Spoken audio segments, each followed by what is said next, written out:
एक तो ये व्यवसाय काफी ट्रेंडिंग है, दूसरा इसमें आवारा पशुओं का भी कोई चक्कर नहीं रहता। हम बात कर रहे हैं मछली पालन की, जो कि किसानों के बीच बेहद लोकप्रिय व्यवसाय बन गया है। कम लागत में ज्यादा मुनाफे के चलते किसान इस व्यवसाय की तरफ तेजी से रुख कर रहे हैं। इसी कड़ी में बायोडायवर्सिटी को कायम रखने और उनमें अच्छी किस्म की मछलियों की मौजूदगी को बरकरार रखने को लेकर प्रधानमंत्री मत्स्य संपदा योजना के तहत रिवर रैंचिंग कार्यक्रम के तहत पूर्वी उत्तर प्रदेश के चंदौली में गंगा नदी में तकरीबन 1.5 लाख मछलियों के बीज को छोड़ा जा चुका है।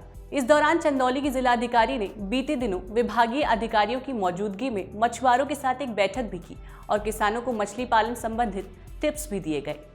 आइए अब जान लेते हैं क्या है प्रधानमंत्री मत्स्य संपदा योजना। पीएम मत्स्य संपदा योजना की शुरुआत सितंबर 2020 में की गई थी। इसे मछली पालन के क्षेत्र में अब तक की चलाई जाने वाली सबसे बड़ी योजना कहा जाता है। इसके तहत किसानों को मछली पालन के लिए ऋण और निःशुल्क प्रशिक्षण दिया जाता है। अब समझते हैं क्या है रिवर रैंचिंग कार्यक्रम। ये एक ऐसा कार्यक्रम है जिसमें नदियों में मछलियों के बीज छोड़े जाते हैं ताकि नदियों में अच्छी किस्म की मछलियों की मौजूदगी बरकरार रहे।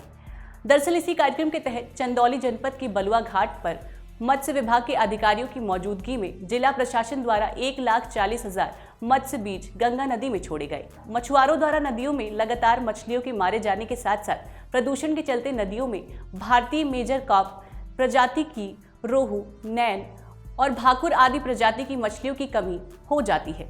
इसके चलते नदियों से मछली मारकर अपनी आजीविका चलाने वाले मछुआरों के सामने भी जीवन यापन का संकट उत्पन्न हो जाता है। गरीब समुदाय के व्यक्तियों के आजीविका के मद्देनजर भारतीय मत्स्य प्रजाति की मछलियों के संरक्षण के लिए प्रदेश में रिवर रैंचिंग कार्यक्रम संचालित किया जा रहा है। जिलाधिकारी चंदौली ईशा दुहन के मुताबिक जनपद चंदौली के बलुआ घाट पर रिवर रैंचिंग कार्यक्रम के तहत लगभग 1,40,000 मत्स्य बीज गंगा नदी में सिंचाई के लिए डाला गया है। इसका उद्देश्य ये है कि अच्छी वैरायटी की मछलियाँ जैसे रोहू, कतला, नयन, इन सब का अच्छा उत्पादन हो और नदी की बायोडायवर्सिटी बनी रहे। आइए बात करते हैं मछली उत्पादन में उत्तर प्रदेश की स्थिति क्या है। यूपी में पूर्वांचल के जिलों में मछली उत्पादन का क्षेत्र बढ़ा है। साल 2020-21 प्रदेश में लगभग 7.46 मैट्रिक टन मछली का उत्पादन हुआ, जिसमें से पूर्वांचल में 47%, मध्यांचल और 21%, पश्चिमी उत्तर प्रदेश में वहीं 18% और बुंदेलखंड में 14% का उत्पादन हुआ।